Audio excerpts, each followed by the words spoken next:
Yes, I understand that Boatman becomes Batman if you remove the O. Still not a very good joke. Anyway.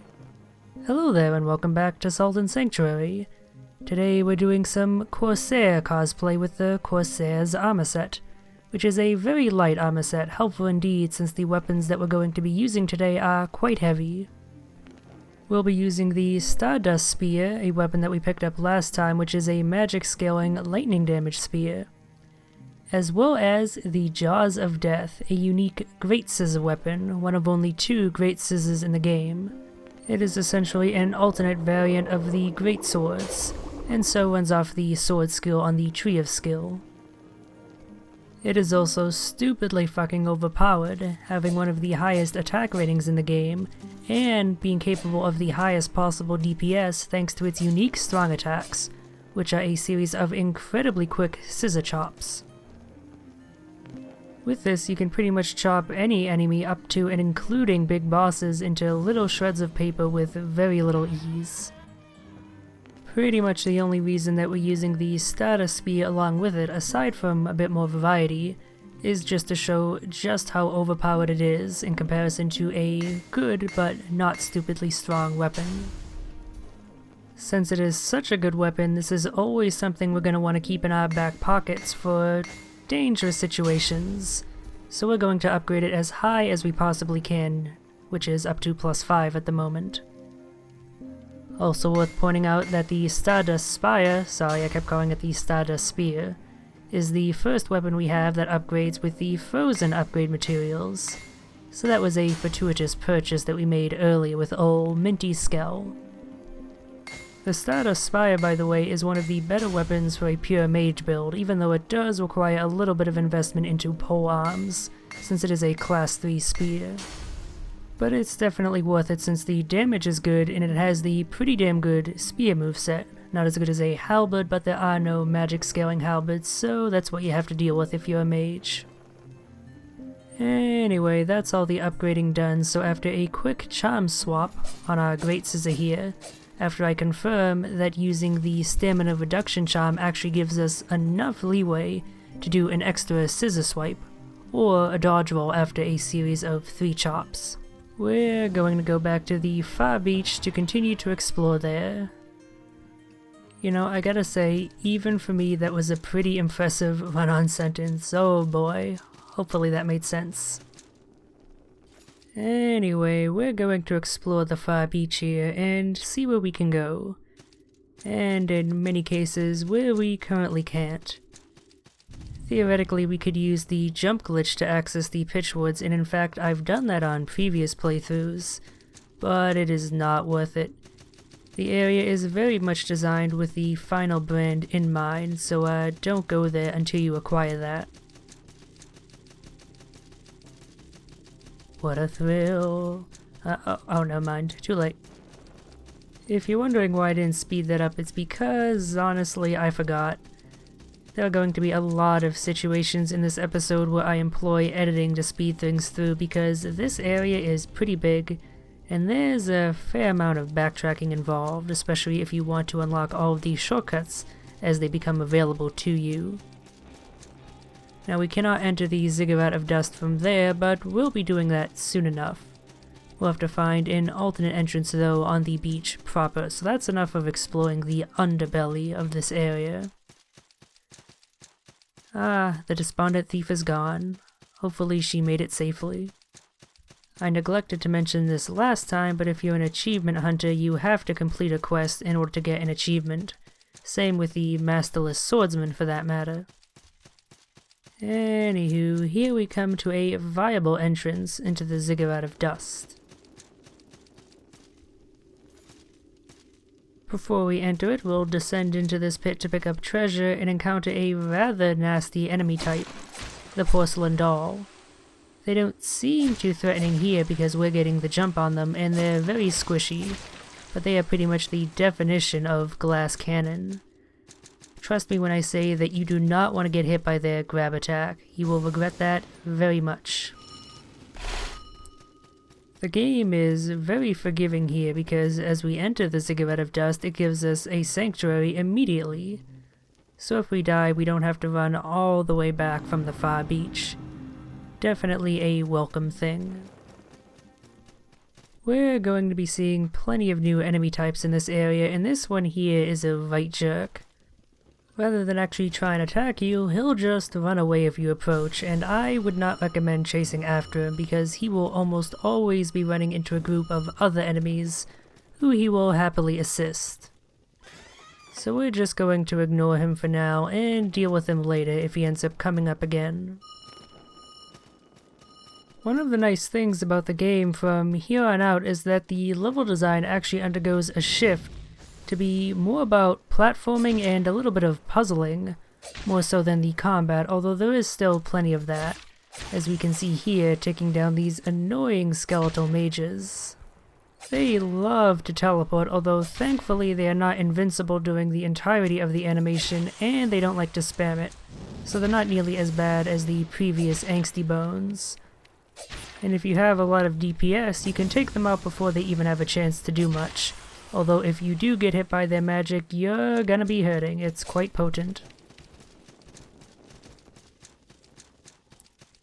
Oh yeah, the nice thing about following this guy all the way to the other end is that now he's cornered and can do nothing but face our chopping. This is the other side of the Ziggurat. If we wanted to, we could scale up to the top or drop down all the way to the bottom on the left side, but we're not going to do that today. We'll explore the outside of the Ziggurat at a later time. Today we're going to be exploring the entirety of the inside. But as I started to say before and then got interrupted by myself, the level design at this point undergoes a shift where it's more about platforming and puzzles more so than direct combat, and instead uses that combat as a bit of dressing to make that puzzling a bit more interesting, since the puzzles themselves are fairly simple. And it's just interesting to note how the level design has shifted over time, because early on you don't really have that much ability to navigate your environment. You can jump, you can move, you can roll, and that's about it. But by this point in the game has given you plenty of other ways to interact with your environment, flipping the gravity in certain set spaces, being able to jump off of walls, or being able to make certain parts of the environment solid or immaterial. And that results in the latter portions of the game playing much more like a 2D Castlevania game than the earlier portions, which were much more like a Souls game. I actually wonder whether this was on purpose or if it was something that just occurred naturally as they developed the game, starting it as a Souls clone and ending up naturally as a Metroidvania, since making a 2D Souls game is essentially making a Castlevania game. Just something cool to think about. And I gotta talk about something since the level design isn't too substantial here. While they are introducing puzzles at this point, they are very simple puzzles indeed, and in many cases require you to backtrack to collect everything. Here we had to drop down to pick up this stone charm, which is pretty useful in some situations. It makes it easier to stagger enemies.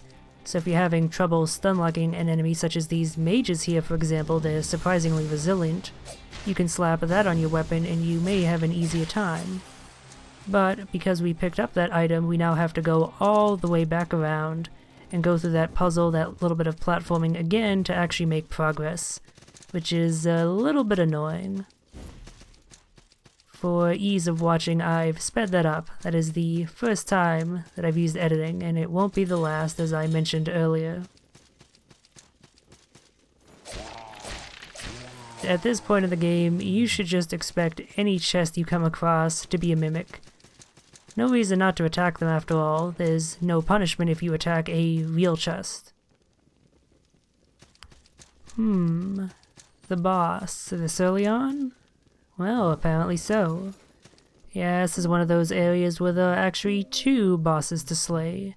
And here we come across the first, and by far the easier of the 2 to reach. And in fact, kind of the one we have to kill first, for reasons that you'll be seeing. So here is the Dried King, who, despite being massively weak to fire as you'd expect of a dried out husk, also employs it. Not very smart there. So I really like this boss fight here. It's not especially difficult, although that fact does not stop me from very nearly dying and having to go through the rest of my healing items. But it's a pretty fun and fair fight because everything that this guy does has its own unique tail animation, and they always give you plenty of time to react. If he raises his hand up and behind him, he's getting ready to throw out a series of flaming blades that you need to avoid by rolling behind him. If he raises his hand up and in front of him, he'll get ready to attack you with lines of fire whose location is shown a little bit in advance, allowing you to know where to position yourself in order to avoid them. If he has his hand behind him but at mid-level, he's getting ready to throw out 3 fireballs that are again best avoided by rolling behind him. And if he raises both of his hands to mid-level in a sort of T-like pose, he's getting ready to surround himself with fire, which you'll need to avoid by getting as far away as possible. It's just an overall very fair and very easy to understand fight, and that makes it a lot of fun. It's not actually all that hard to get through this fight without getting hit once you know what you're doing, and you're not awful like me. But regardless of your skill level, you are going to receive a very, very good reward. Our final brand here from this sorcerer. But not before the requisite monologue, where we actually learn a few interesting things. For example, that this Ziggurat here is another very important location that really shouldn't be on this island here, and not connected to all of these other places, or the fact that this man too was sent on a mission across the sea, for a marriage alliance even. No, wait, that's wrong. They were set to sail across the sea to make peace with another mage cult. Much like ourselves, he was the only survivor from his ship. So we're two of a feather. Perhaps we should flock together. But the most important thing that he says is his theory as to what this island is. He theorizes that the island itself is a demon that feeds off of nations. A demon that collects things, and that's why there's all these important monuments all clustered together on this island here. And it feeds, claiming men, women, kings, countries. Have we come across anyone else who said that they consume things? Who said that everything from kings to nations to gods to life to death kneel to it? Just a thought. We'll get back to that later though, as we have now acquired our final brand, and far and away the most useful. I'll show this off later, but you can actually get to this area earlier if you go right from the Dome of the Forgotten after picking up the Blue Shift brand. And that allows you to acquire this brand, the Dot brand, much earlier, and that is very helpful because it is an air dash. This is so useful for getting to so many areas and just making a lot of the platforming a lot easier, even when it's not strictly required. So it can be very worthwhile going here immediately, even though the area itself is balanced to be done after you've done the Red Hall of Cages and the Maya and Hager's Cavern. Anyway, here we come to the outside of the Ziggurat again, this time on the right side. And hey, it's that dude from before who gave us the Blue Shift brand. This is his final location, and as a farewell gift, he gives us his armor set. We'll likely be trying that out sometime in the future. It is rather nifty looking. Unfortunately, we're not out of the woods just yet. We still have to make it back to our sanctuary, and we're not in a good position for doing that. With practically no healing, we have to make our way past a Dread Swordsman and a whole bunch of Rotten Raiders, which doesn't exactly go all that well. The Scissor Chop is godly, but only if you can actually reliably stun the enemies that you're hitting it with. And the White Knight here, sorry I got the name slightly wrong, is incredibly resilient. Thankfully, we're not actually all that far away from our corpse. We were only a few steps away from our sanctuary. So we just need to trot on back to there and pick up our salt, which will be a little bit difficult since we'll have to slay that White Knight, who is now buffed with our salt, but as long as we handle it well, it should go fine.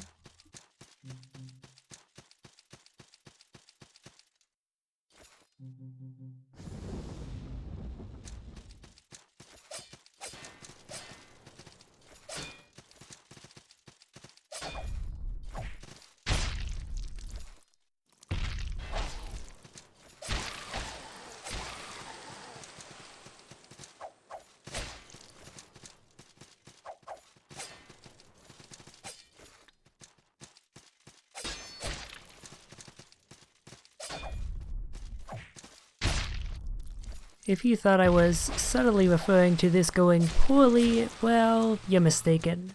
It goes just fine, thankfully. And after taking out all these enemies, we're free to pick up this item here, which is the Bag of Earth, an item that you may recall having been mentioned before. We encountered an NPC way back when in the Village of Smiles who wanted a Bag of Earth. So let's go return it to them then, shall we? Ah, got a Bag of Earth right here for you. It's all he has now. How sad. And now he's giving us a quiz. This quiz, by the way, is actually pretty important, because depending on how you answer him, he'll give you a different item in return for that Bag of Earth. We answer no and then yes to receive the white armor set, the armor that the white knight that we just fought is wearing, and the only place that you can actually pick up this armor set. Otherwise, you can answer yes and then yes to receive the Sunset Kite Shield, a rather mediocre shield, but one that you can also only acquire from this quiz. You can also choose to answer no and then yes to pick up another Outlaw Great Axe, if you want 2 Great Axes on your person for some reason. And you can answer no and then no to receive the Eviscerator Dagger, by far the worst reward since you can easily transmute it from any other dagger. So that's that weird little side quest out of the way, and with a pretty good reward, thanks to how we answered it. We'll see if we can't wear that armor set sometime in the future. It is heavy armor, but it does look quite nice, so I may make an exception. Anyway, now we're going to be exploring the lower portion of the Ziggurat of Dust. I mentioned before that we kind of had to do the upper portion with the Dried King first, and that is because there were these gaps here that we need the dot brand to leap across over. Strictly speaking, you could rely on the jump glitch and probably make it through the area, but that's obviously not the intended way to progress. Never mind the fact that there is a lot of platforming in this area, and not having the dot brand makes that a lot more difficult. So it's not something I'd recommend unless you just want to skip the dot brand for whatever reason. Here we see the proper introduction of the Spear Imps. We encountered them once before in an optional area that was after the Queen of Smiles that we reached with the Vertigo brand. That was just a taster. Here is the main area where they make roost. They can be one of the more dangerous aerial enemies because they will hound you to the ends of the earth, and though they're not that tough on their own, they're pretty good support for other actually dangerous enemies. Over here, we end up coming across a trap, and no, it's not the fact that there is a mimic here, although there is a mimic here. It's these little tiki head dudes. They can just pop up out of the environment at any spot where you can see those tiki heads in the background. This is their introduction. Be prepared to see plenty more of them in the near future. Also, more drop spiders. Yeah, this area is kind of big on ambushing you with various enemy types, or just throwing mixed groups of enemies at you. In this case, it's both. This here is also a good example of the difficulty you're likely to have in this area if you're not using the Jaws of Death or other big, massively overpowered heavy weapons. The Stardust Spire is good, but you can't just spam the heavy attack and expect to get away with things. Aside from the items that we picked up, by the way, coming into this room was completely useless, as it just ends up leading back around to that overhang that we saw earlier, although it does give a safe chance to show off the fact that you can actually perform multiple air dashes if you wall jump in between them. Unfortunately, you're limited to 2. Even so, it is a very useful technique for navigating certain areas, and it is absolutely required for some of the more difficult optional platforming challenges.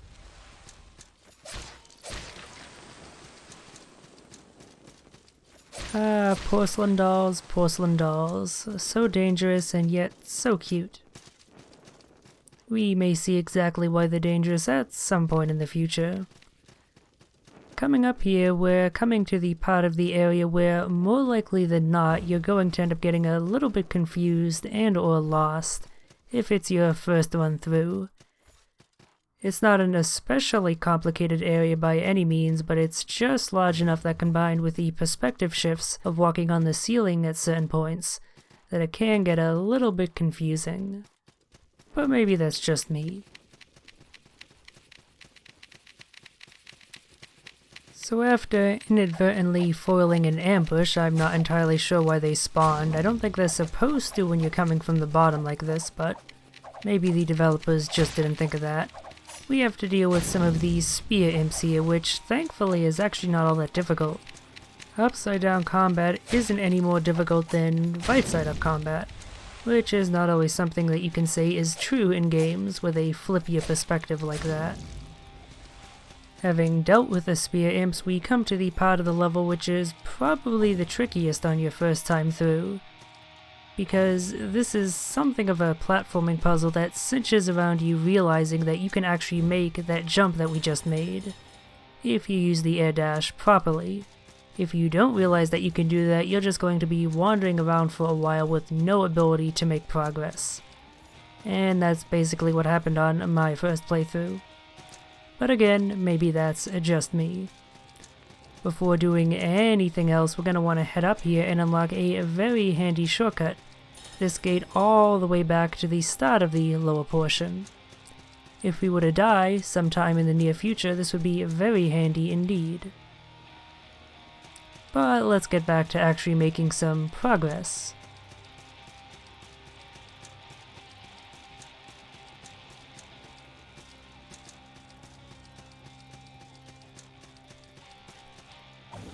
You know, it sure is a good thing we picked up that Time Stop brand earlier, otherwise we might have been in a fair bit of trouble there. Such a useful brand, but honestly a little bit overpowered. I'm very surprised it made its way into the final game. Don't really know what the developers were thinking with that one. But getting back to matters at hand, after avoiding a tripwire that you absolutely do not want to trigger, we end up creating a path back to the previous portion of the area. This allows us to backtrack to the area that heading right from that one crossroads would have taken us, and pick up a few items that we otherwise would have missed.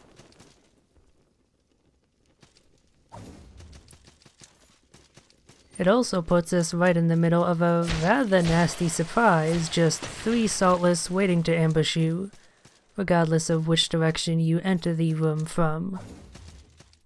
The Jaws of Death, of course, make very quick work of them. Now this upcoming encounter here isn't actually all that dangerous, but for some reason that I can't quite remember, I decided to buff the hell out of my character in preparation for it. Maybe if I hadn't done that it would have gone much more poorly, who knows. If nothing else, it does increase the gold that we're getting, and it does help with this other ambush with these tiki heads here. So that item that's on that upper ledge would normally be a bit of a pain to reach, as we'd have to go all the way back around and make a drop from high enough that when gravity is re-inverted, we'd end up rocketing up high enough to actually land on that ledge. As with many platforming challenges, this is utterly trivialized by the jump glitch. Such a useful technique. Whichever way that you decide to do it, it is a piece of treasure very much worth picking up, as this bloody ring makes it so that when we attack enemies, they are more likely to be blown or chopped to pieces. And in a game with satisfying crunchy combat like that, that is very much worth giving up a ring slot for.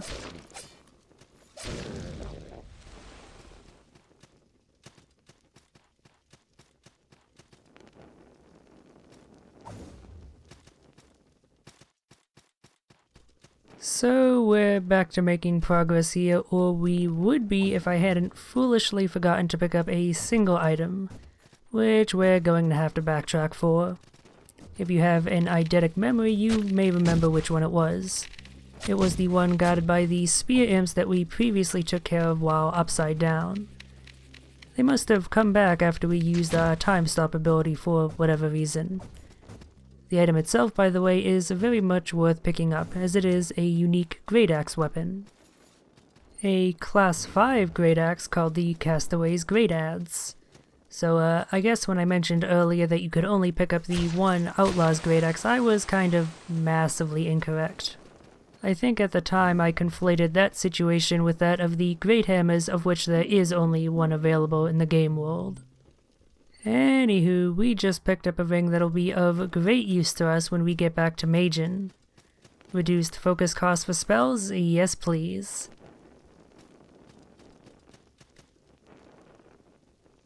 So we are finally at last coming upon the end of this area, and we've nearly reached an elevator that will lead all the way back to the start, and then some, after we deal with some porcelain dolls, which nearly goes very poorly.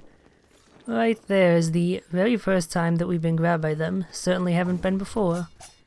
And you can see just how much damage it does. If we weren't at completely full HP there, we absolutely would have died. It's a ridiculously strong move.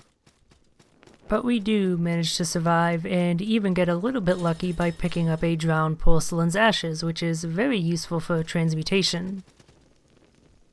Of more immediate use, however, is this elevator here, which after waiting for it to come down, for some reason it went up really quickly. Usually you have enough time to get on it immediately after activating it, but not this time for some reason. It takes us back to the start. More specifically, right back to our sanctuary, letting us restock. That said, it's still not the most useful shortcut in the world simply because of the distance you need to traverse to get back there, even if there isn't anything necessarily dangerous on the way, so cutting that out, we come to the boss. Eventually. Any day now. There we go. Yeah, despite the lack of danger, this is actually one of the more annoying boss runs for my money, simply because of the sheer distance you have to walk. Thankfully, it's very unlikely that you'll die to this boss because he is just a complete pushover. Much like the Dried King, the Bloodless Prince here is very easy to dodge, not that I'll actually be showing this off in action, thanks to how incredibly telegraphed all of his attacks are. There is the extra added wrinkle of the fact that most of his attacks cause shockwaves that travel a pretty long distance and thus increase his effective range, but those can be dealt with by air dashing away, which covers more distance than even the quickest roll. The thing is, even if you're bad at dodging his attacks, as I am here for some reason, I just was not on the ball today with regards to dodging boss attacks, I guess. It's incredibly unlikely that you'll actually die because his attacks really don't do all that much damage, and he's not very good at following up with successive attacks when you're at low health. So all things considered, he's really not all that difficult of a boss fight, but there is one thing about him, something that you may have already noticed, that ascends him from meh to garbage tier boss, and that is his health. He has a lot of it, more so than any other boss in the game, even the final few bosses. And that means that unless you have god tier DPS, this fight is going to take a while, as I kind of show off both sides here by using the Stardust Spire up to this point, and then switching over to the Jaws of Death, which very quickly make work of his remaining HP.